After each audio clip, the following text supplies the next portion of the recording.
L'évocation des crimes nous fait souvent penser au premier lieu aux meurtres, aux agressions physiques, aux arrestations, aux tortures, aux infractions graves qui ne sont justifiables que de la cour d'assises et punies de la peine de mort.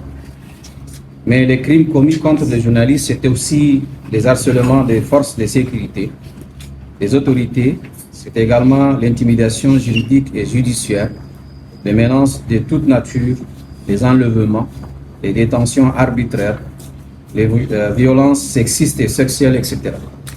Bref, les crimes commis contre des journalistes incluent aussi toute autre infraction d'ordre moral et législatif qui vise de manière intentionnelle les professionnels des médias pour le fait de leur profession.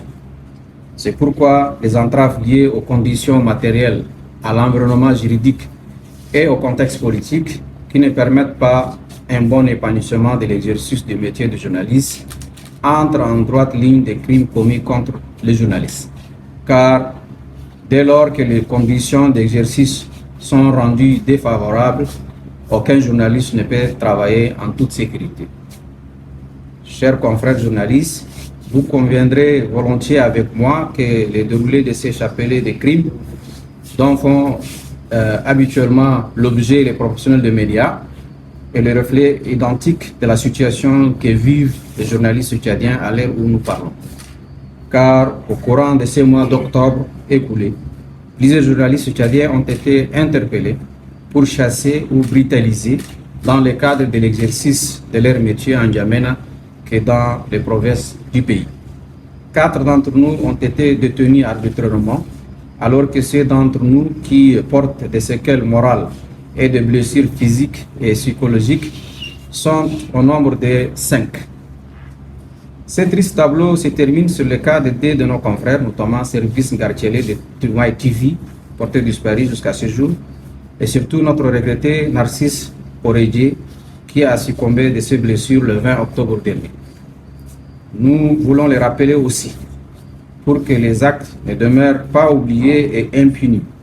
L'assassinat le 9 février 2022 de notre confrère Gaël Lormagie Évariste de la radio Leutico de Sar dans l'affrontement intercommunautaire de Sandana dans le Moyen-Chahir.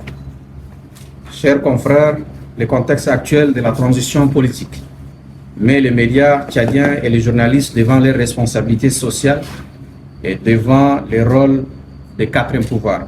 Ce qui exige qu'ils jouissent de leur liberté d'agir et qu'ils bénéficient d'une couverture sécuritaire et de protection suffisante pour mieux jouer leur partition. Ainsi, tout en interpellant l'État tchadien à assurer la sécurité et la protection des journalistes, l'Union des journalistes tchadiens réclame que lumière soit faite sur la disparition des services Gartielet, sur l'assassinat de Narcisse Oredje et sur le cas de notre confrère Noubadoun Sotina, journaliste à la RNT disparu au Cameroun depuis 2014. Le JT se rejoint à sa famille biologique pour exiger la clarification de cette disparition mystérieuse.